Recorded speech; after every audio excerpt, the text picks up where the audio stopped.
Hi hello ಎಲ್ಲರಿಗೂ ನಮಸ್ಕಾರ. Welcome back to Sarvajna Nadu vlogs. ಎಲ್ಲರೂ ಹೇಗಿದ್ದೀರಾ, ಚೆನ್ನಾಗಿದ್ದೀರಾ ಅಂತ ಭಾವಿಸುತ್ತಾ ಇವತ್ತಿನ ವ್ಲಾಗ್ನ ಸ್ಟಾರ್ಟ್ ಮಾಡೋಣ. ಬನ್ನಿ ಗೈಸ್. ವಾಕಿಂಗ್ಗೆ ಹೋಗ್ತಿದ್ವಲ್ಲ, ಇವತ್ತು ಮನೆ ಮೇಲೆ ವಾಕಿಂಗ್ ಮಾಡ್ತಿದ್ದೀನಿ. ಅಮ್ಮ ಏನಂದರು, ಹೋಗಿ ವ್ಲಾಗ್ನ ಸ್ಟಾರ್ಟ್ ಮಾಡು ಅಂತ ಅಂದರು. ಹ್ಞೂ ಅಮ್ಮ ಮಾಡ್ತೀನಿ ಅಂತ ಮನೆ ಮೇಲೆ ಹೋಗ್ತೀನಿ ವಾಕಿಂಗ್ಗೆ ಅಂತೇಳಿ ಮನೆ ಮೇಲೆ ಬಂದು ವಾಕಿಂಗ್ ಮಾಡ್ತಿದ್ದೆ. ಎಲ್ಲರದು ಟೀ ಆಯಿತಾ ಗೈಸ್? ನಾನಿನ್ನೂ ಟೀ ಕುಡ್ದಿಲ್ಲ, ಇವಾಗ ಹೋಗಿ ಕುಡಿಬೇಕು. ಟೈಮ್ ಬಂದುಬಿಟ್ಟು 6:48, 6:48. ಬನ್ನಿ ಗೈಸ್, ಹಾಗಾದರೆ ಒಂದು ಸ್ವಲ್ಪ ಹೊತ್ತು ವಾಕಿಂಗ್ ಮಾಡಿ ಆಮೇಲೆ ಕೆಳಗೆ ಹೋಗುವ. ಗೈಸ್, ನಮ್ಮ ಪಪ್ಪ ಏನು ಮಾಡ್ತಿದ್ದಾರೆ ನೋಡೋಣ ಬನ್ನಿ. ನೋಡಿ ಗೈಸ್, ಪಪ್ಪ ಪೇಪರ್ ಓದ್ತಿದ್ದಾರೆ.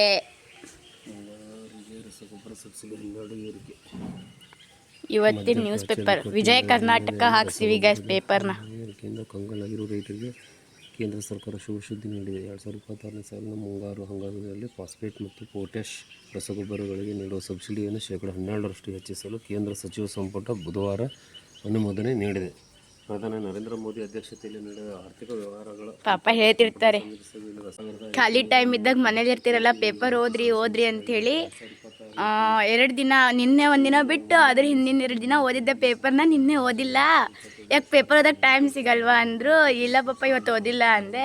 ಇವತ್ತು ಓದ್ಬೇಕು ಪೇಪರ್ನ. ಪಪ್ಪ ಓದಲಿ, ಆಮೇಲೆ ಓದ್ತೀನಂತ ಪೇಪರ್. ನನ್ನ ತಂಗಿ ಇವಾಗೆದ್ದು ಫ್ರೆಶ್ ಅಪ್ ಆಗಿ ಟೀ ಕುಡಿತಿದ್ದಾಳೆ. ನಾನು ಇವಾಗ ಹೋಗಿ ಟೀ ಕುಡ್ದು ಬಂದೆ.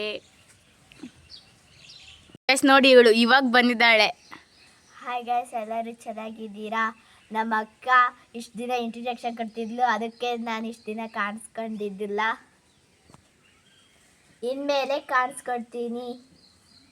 ಗೈಸ್, ನನಗೆ ಹೇಳ್ತಿದ್ಲು, ಯಾಕೆ ವ್ಲಾಗಲ್ಲಿ ಜಾಸ್ತಿ ಮಾತಾಡಲ್ಲ, ಬರೀ ನಾನೇ ಮಾತಾಡಬೇಕು ಅಂಥೇಳಿ. ಅವಳೇ ಸೈಲೆಂಟ್ ಆಗಿಬಿಟ್ಟಿದ್ದಾಳೆ ಗೈಸ್. ಇವಾಗ ಮಾತಾಡಲ್ವಾ? ಮಾತಾಡ್ತೀನಿ. ಮತ್ತೆ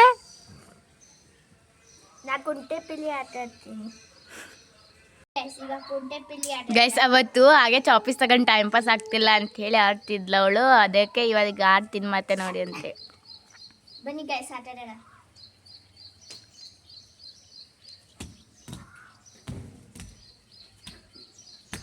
ನಿಮಗೂ ಓಲ್ಡ್ ಮೆಮೊರೀಸ್ ನೆನಪರ್ತಿದೆ ಗೈಸ್?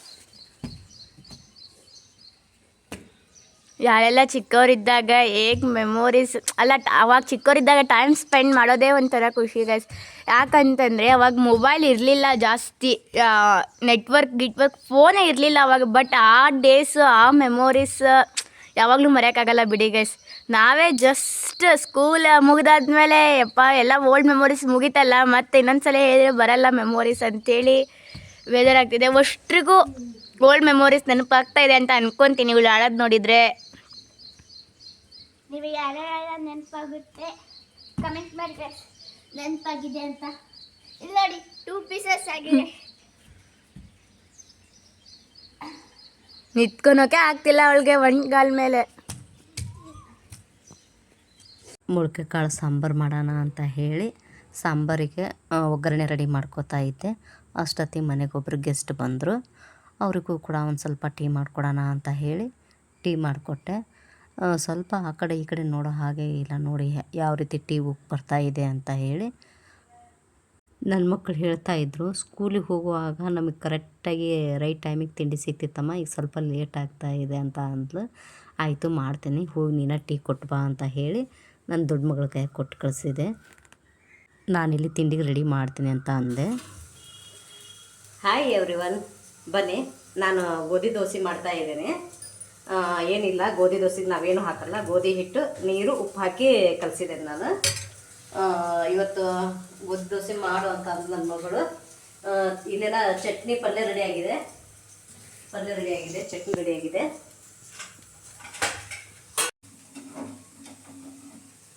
ನಾನು ಸಂತೆಗೆ ಹೋದಾಗ ಒಳಗಡೆ ಒಂದು ತೆಂಗಿನಕಾಯಿಗೆ 25 ರೂಪಾಯಿ ಹಾಕ್ತಾರೆ.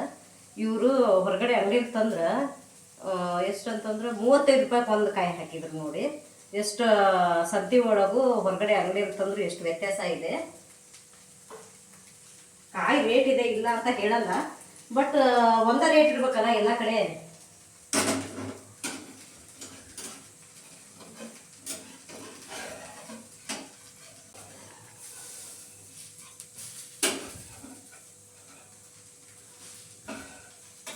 ಇದು ಯಾವಾಗಲೂ ಹಿಟ್ಟು ಗಟ್ಟಿ ಮಾಡ್ಕೋಬೇಡ್ರಿ. ಗಟ್ಟಿ ಮಾಡ್ಕೊಂಡ್ವಿ ಅಂತಂದ್ರೆ ಏನಾಗ್ತದೆ ಅಂತಂದ್ರೆ ಇದು ಆಗೋದೇ ಇಲ್ಲ, ಹೇಳೋದೇ ಇಲ್ಲ. ದೋಸೆ ಇದು ನಿಮಗೆ ಇದು ಮಾಡಕ್ಕೆ ಸ್ಪ್ರೆಡ್ ಮಾಡಕ್ಕೆ ಆಗೋದೇ ಇಲ್ಲ ಅದು.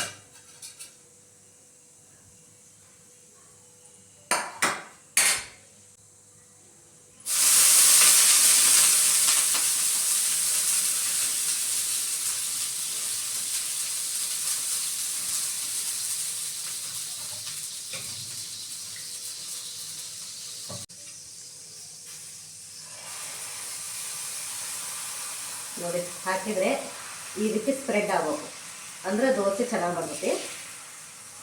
ಈ ಹಿಟ್ಟು ಅಕಸ್ಮಾತ್ ಗಟ್ಟಿ ಇತ್ತು ಅಂತಂದ್ರೆ ನಮಗೆ ಇದು ಸ್ಪ್ರೆಡ್ ಮಾಡೋಕ್ಕೆ ಸರಿ ಆಗೋದೇ ಇಲ್ಲ, ಅದು ಅಂಟ್ಕೊಂಡ್ಬಿಡ್ತದೆ, ಎಲ್ಲ ಸ್ಪೂನಿಗೆಲ್ಲ ಅಂಟ್ಕೊಂಡ್ಬಿಡ್ತದೆ ಹಿಟ್ಟು. ಗೈಸ್ ಇವಾಗ ನನ್ನ ತಂಗಿ ಹೇಳ್ತಾಳೆ ಟೇಸ್ಟ್ ಹೇಗಾಗಿದೆ ಅಂತೇಳಿ.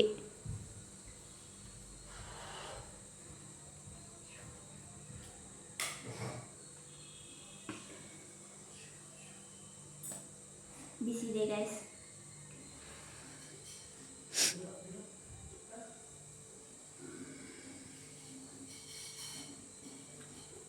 ಚೆನ್ನಾಗಿದೆ ಗೈಸ್. ಅವಳಿಗೆ ಈ ದೋಸೆ ಇಷ್ಟ ಆಗಲ್ಲ ಗೈಸ್, ಅಕ್ಕಿ ದೋಸೆ ಇಷ್ಟ ಅವಳಿಗೆ. ಹೇಗಾಗಿದೆ ಹೇಳು.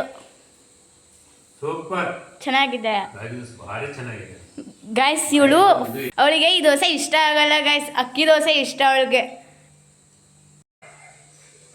ಈ ದೋಸೆ ಆ ದೋಸೆಗಿಂತನೂ ಫೇಮಸ್. ಈ ದೋಸೆ ಏನಿತ್ತಲ್ಲ ಭಾಳ ಬಾಯಾಗಿ ಹಾಕಿದರೆ ತುತ್ತು ಹಂಗೆ ಕರ್ತಾ ಇದೆ. ಅಷ್ಟು ಇದು ಹಿಟ್ಟಿನಾಗ ಯಾವುದು ಹುಳಿ ಆಗಲಿ ಇನ್ನೊಂದಾಗಲಿ ಏನು ಕಾಣಿಸೋದಿಲ್ಲ. ಈ ದೋಸೆ ಅಂದರೆ ನನಗೆ ಭಾಳ ಇಷ್ಟ. ನೀರು ದೋಸೆ ಫೇಮಸ್. ಪಲ್ಯ ಆಗಲಿ ಚಟ್ನಿ ಆಗಲಿ ಒಳ್ಳೆ ಇವತ್ತು ಫುಡ್ ಇದು. ನೋಡಿ ಗೈಸ್, ನಾವು ಈ ಗೋಧಿ ದೋಸೆ ರಾಗಿ ದೋಸೆ ಅಂತಂದ್ರೆ ನಮಗೆ ಭಾಳ ಇಷ್ಟ. ಯಾಕಂತಂದ್ರೆ ಅಕ್ಕಿ ದೋಸೆ ಅಂತಂದ್ರೆ ಈ ಬಿಸಿಲಲ್ಲಿ ಜಾಸ್ತಿ ತಿಂದ್ರೆ ಸ್ಕೂಲಲ್ಲಿ ಹೋಗಿ ಮಕ್ಕೊಂಡ್ಬಿಡ್ತೇವೆ ನಾವು. ಹಾಗಾಗಿ ನಾನು ಇದು ಜಾಸ್ತಿ ಮಾಡೋದು. ನನ್ನ ಮಗಳಿಗೆ ಚಿಕ್ಕ ಮಗಳಿಗೆ ಏನಂತಂದ್ರೆ ಅಕ್ಕಿ ದೋಸೆ ಅಂತಂದ್ರೆ ಇಷ್ಟ ಅವಳಿಗೆ. ಆಮೇಲೆ ಕಾಳಿಂದ ಒಂದು ದಿನ ಕಾಳೆಲ್ಲ ಮಿಕ್ಸ್ ಕಾಳು ಮಾಡಿ ಪಟ್ಟು ಮಾಡೋದು ಒಂದು ಸರಿ ರೆಸಿಪಿ ತೋರಿಸ್ತೇನೆ ನಿಮಗೆ. ನಮ್ಮ ಮನೆಯವ್ರಿಗೆ ಭಾಳ ಇಷ್ಟ ಗೈಸ್ ಇದು ದೋಸೆ ಅಂತಂದ್ರೆ. ಅವರು ಇನ್ನೂ ಅಕ್ಕಿ ದೋಸೆ ಆದ್ರೆ ಅಷ್ಟು ಚೆನ್ನಾಗಿ ತಿನ್ನಲ್ಲ, ಇದಾದ್ರೆ ಒಂದು 4-5 ದೋಸೆ ಆದರೂ ತಿಂತಾರೆ ಅವ್ರು. ತಿಂದುಬಿಟ್ಟು ಮಧ್ಯಾಹ್ನ ಊಟ ಮಾಡಲ್ಲ ಅವರು. ಗೈಸ್ ಇನ್ನು ನಾನೇ ತಿಂದಿಲ್ಲ, ಇವ್ರು ತಿಂತಿದ್ದಾರೆ, ತಿನ್ನಲಿ ಆಮೇಲೆ ತಿಂತೀನಿ ಅಂತ ಸುಮ್ಮನಿದ್ದೀನಿ. ನೀ ತಿಂದ ಅಮ್ಮ? ತಿನ್ಬೇಕು ಕ್ಲೀನಾಗಿ ಬೇಯಬೇಕು. ಎರಡೂ ಕಡೆ ಬೆಂದ್ರೆ ಮಾತ್ರ ತಿನ್ನಕ್ಕೆ ಚೆನ್ನಾಗಿ ಬರ್ತೈತಿ. ಒಂದು ಕಡೆ ಮಾತ್ರ ಬೇಯಿಸ್ಕೊಬೇಡ್ರಿ. ಏನು ಇಲ್ಲ ಜಾಸ್ತಿ, ಏನು ಅದು ಇದು ಹಾಕೋದು ಏನು ಅವಶ್ಯಕತೆ ಇಲ್ಲ. ಬರೀ ಗೋಧಿ ಹಿಟ್ಟಿನ ಮಾಡ್ಬೋದು ನೋಡಿ, ಎಷ್ಟು ಚೆನ್ನಾಗಿ ಬರುತ್ತೆ. ನಾವಂತೂ ಭಾಳ ಇಷ್ಟಪಟ್ಟು ತಿಂತೇವೆ ಅಂತಲೇ ಹೇಳ್ಬೇಕು. ನಮಗೆ ಯಾವಾಗ ನೆನಪಾಗ್ತದೆ ಅಂತಂದ್ರೆ ಈ ಗೋಧಿ ದೋಸೆ ಹೆಚ್ಚಾಗಿ ಅಂತಂದ್ರೆ ಬೇಸಿಗೆಯಲ್ಲಿ ನೆನಪಾಗ್ತತಿ. ಚಳಿಗಾಲ ಮಳೆಗಾಲಕ್ಕೆಲ್ಲ ನೆನಪ ಆಗಲ್ಲ ನಮಗೆ. ಈಗ ನನ್ನ ಮಗಳಿಗೆ ನೋಡಿ ಟೇಸ್ಟ್ ಹತ್ಬಿಟ್ಟಿದಲ್ಲ ಅವಳಿಗೆ ತಿನ್ನಕ್ಕೆ. ಅಮ್ಮ ನಂಗೆ ಇನ್ನೊಂದು ಹಾಕು ಅಂತ ಬಂದಾಳ ನೋಡಿ. ಫಸ್ಟ್ ಟೈಮ್ ಗೋಧಿ ದೋಸೆ ಮಾಡುವಾಗ ಗೈಸ್ ಏನಾಗಿತ್ತು ಅಂತಂದ್ರೆ ಅಮ್ಮ ಮಾಡಿ ಕೊಟ್ಟಿದ್ದಷ್ಟ ತಿಂದಿದ್ದು ಗೊತ್ತಲ್ಲ ನಮಗೆ, ಅದು ಅನುಭವ ಇರಲಿಲ್ಲಲ್ಲ. ಒಂದಿನ ಮಾಡೋಣ ಅಂತ ಹೇಳಿ ಹಿಟ್ಟು ಹಾಕ್ಕೊಂಡಿದ್ದೆ ನಾನು. ಸ್ವಲ್ಪ ಈ ದೋಸೆ ಹಿಟ್ಟಿಗಿಂತನೂ ಸ್ವಲ್ಪ ಗಟ್ಟಿಯಾಗ್ಬಿಟ್ಟಿತ್ತು. ಅದು ನಾನು ಹಂಚಿನ ಮೇಲೆ ಹಾಕಿ ದೋಸೆ ಥರ ಮಾಡೋಕ್ಕೆ ಹೋದ್ರೆ ಎಲ್ಲ ಈ ದೊಡ್ಡ ಚಮಚಕ್ಕೆಲ್ಲ ಅಂಟ್ಕೊಂಡು ಬಂದ್ಬಿಟ್ಟಿತ್ತು ಅದು ಹಿಟ್ಟು. ಹಾಗಾಗಿ ಇದು ನಾನು ಓನಾಗೆ ನಾನು ಎಕ್ಸ್ಪೀರಿಯನ್ಸಿಂದ ಮಾಡಿ ಕಲ್ತಿದ್ದು ನೋಡಿ ನಾನು. ಆಮೇಲೆ ಒಂದು ಟೈಮು ಬರೀ ನಾನು ಒಂದೇ ಸೈಡ್ ಬೇಯಿಸಿದ್ದೆ, ಅದು ಬೆಂದಿದ್ದಿಲ್ಲ. ಅದು ನಮ್ಮ ಮನೆಯವ್ರು ಅವಾಗ ಹೇಳಿದ್ರು, 2 ಕಡೆ ಬೇಯಿಸಿ ನೋಡ ಚೆನ್ನಾಗಿರ್ತೈತೆ ಅಂತ ಹೇಳಿ ಅವಾಗ ಬೇಯಿಸಿದ್ದೆ ನಾನು.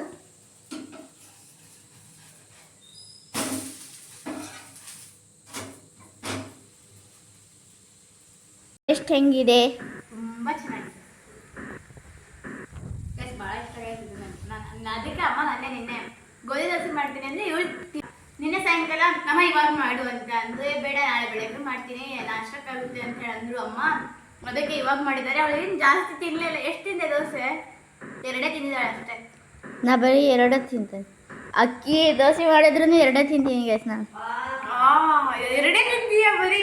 ಯಪ್ಪಾ, ಅಕ್ಕಿ ದೋಸೆ ಇದ್ರೆ 4ರಿಂದ 5 ದೋಸೆ ತಿಂತಾಳೆ. ಬೆಳಗ್ಗೆನೂ ತಿಂತಾಳೆ, ಮಧ್ಯಾಹ್ನ ಮಾಡಿಕೊಟ್ರು ತಿಂತಾಳೆ, ಸಂಜೆನ ಅಕಸ್ಮಾತ್ ಇಟ್ಟು ಉಳಿತಪ್ಪ ಅಂತಂದ್ರೆ ಅವಾಗ ಎಷ್ಟಾದ್ರೂ ಮಾಡ್ಕೊಂಡು ತಿಂತಾಳೆ. ಅವತ್ತು 4 ದೋಸೆ ತಿಂದಿದ್ದಾಳೆ, ಸಂಜೆ ಬೆಳಗ್ಗೆನೂ ತಿಂದು ಸಂಜೆ 4 ದೋಸೆ ತಿಂದಿದ್ದಾಳೆ. ಎಷ್ಟು ಚೆನ್ನಾಗಿರುತ್ತೆ ತಿಂತೀನಿ ಅಂತ ಅಂತೀರಾ? ವಿಡಿಯೋ ಮುಂದೆ ಜಾಸ್ತಿ ತಿಂದಿದ್ದು ಹೇಳ್ಬಾರ್ದಲ್ಲ, ಹಾಗಾಗಿ 2 ತಿಂದಿನ ಅಂತ ಹೇಳ್ತಾ ಇದ್ದಾಳೆ ನೋಡಿ ಅವಳು. ಹೌದಾ? ಅಲ್ಲ, ನಾವೇನು ತಿನ್ಬೋದು, ಅದಕ್ಕೇನು ಇಷ್ಟು ತಿಂದು ತೋರ್ಸೋ ಹಾಗಿಲ್ಲ. ಹೌದಾ? ಚೆನ್ನಾಗಿ ಊಟ ಮಾಡ್ಬೇಕು. ನಮಗೆ ದೇವ್ರು ಏನು ಕೊಟ್ಟಾನ? ಆರೋಗ್ಯವನ್ನು ಚೆನ್ನಾಗಿ ಇಟ್ಕೊಳ್ರಿ ಅಂತ ಕೊಟ್ಟಾನ. ಏನಿಲ್ಲದ್ರೂ ಅಷ್ಟೇ ನಮಗೆ. ಹೌದಾ? ಚೆನ್ನಾಗಿ ಊಟ ಮಾಡ್ಬೇಕು, ಚೆನ್ನಾಗಿ ಆರೋಗ್ಯ ಇಟ್ಕೋಬೇಕು. ಆರೋಗ್ಯ ಇತ್ತಂತಂದ್ರೆ ಎಲ್ಲದೂ ನೋಡ್ತೇವೆ ನಾವು. ಇಲ್ಲ ಅಂತಂದ್ರೆ ಏನು ನೋಡಕ್ಕೆ ಸಾಧ್ಯ ನಮಗೆ? ಹಾಂ, 2 ತಿಂತೇನೆ ಅಂತ ಯಾಕೆ ಹೇಳ್ಬೇಕು ವಿಡಿಯೋ ಮುಂದೆ? ತಿಂತೇವೆ, ನಾವು ಚೆನ್ನಾಗಿ ತಿಂತೇವೆ ಅಂತ ಹೇಳ್ಬೇಕು. ಖುಷಿಯಾಗ ನೀ ಚೆನ್ನಾಗಿರು. ಯಪ್ಪ, ಗಾಯ್ಸ್ ಅವ್ರು ರಜದ ಏನೋ ತೆಳ್ಳಗಾಗ್ಬೇಕಂತೆ, ಅದಕ್ಕೆ ನನಗೆ ಕೇಳಕತ್ತಾಳೆ ಆ ಕ್ವಶನ್. ರಜದಾಗ ದಪ್ಪ ಆಗ್ಬೇಕಾ ತೆಳ್ಳಗಾಗ್ಬೇಕಾ ಅಂತ ಕೇಳಕತ್ತಾಳೆ, ಅದಕ್ಕೆ ದಪ್ಪ ಆಗ್ಬೇಕು ಅಂತ ಹೇಳಿದೀನಿ ಗ್ಯಾಸ್ ಅವಳು ಮುಂದೆ. ನಾನು ಆಕ್ಚುಲಿ ಅವಳು ಇವಾಗಂದು ಅಷ್ಟೇ ನೀತೇನು ಚೆನ್ನಾಗಿರಂತೆ. ನಾನು ಯಾವಾಗಲೂ ಹೇಳ್ತಿರ್ತೀನಿ ಎಲ್ರಿಗೂ ಅದು ಅಷ್ಟೇ, ಚೆನ್ನಾಗಿರಿ ಅಂತ. ನನ್ನ ಮಗಳು ಚಿಕ್ಕ ಮಗಳು ದೋಸೆ ಸಫಿಷಿಯೆಂಟ್ ಆಗಿ ತಿನ್ನಲಿಲ್ಲ. ಅವಳಿಗೆ ಈಗ ಮಡಿಕೆ ಕಾಳು ನಾನು ಸಾಂಬಾರು ಮಾಡಿದ್ದೀನಿ. ಸಾಂಬಾರು ತೋರಿಸ್ತೀನಿ. ಮಧ್ಯಾಹ್ನ ಅನ್ನಕ್ಕೆ ಆಗ್ತದೆ ಅಂತ ಹೇಳಿ ಸಾಂಬಾರು ಮಾಡೀನಿ. ಅವಳು ಈಗ ಅವಳು ಸ್ವಲ್ಪ ಬಿಸಿ ಅನ್ನ ಮಾಡ್ಯಾನಲ್ಲ, ಬಂದು ತೋರಿಸ್ತೀನಿ. ಬಿಸಿ ಅನ್ನ ಊಟ ಮಾಡ್ತಾವಂತ. ಬಿಸಿ ಅನ್ನ ಹಾಕ್ಕೊಡ್ತೇನೆ ಅವಳಿಗೆ, ಊಟ ಮಾಡಲಿ ಅವಳು.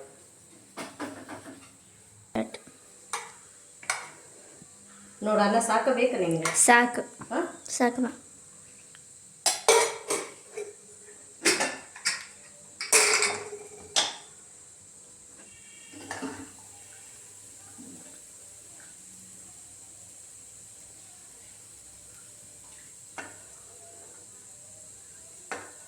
ತಗೋ ತಿನ್ನು. ಬನ್ನಿ ಗೈಸ್, ಈಗ ಅನ್ನ ಸಾಂಬಾರು ತಿನ್ನೋಣ.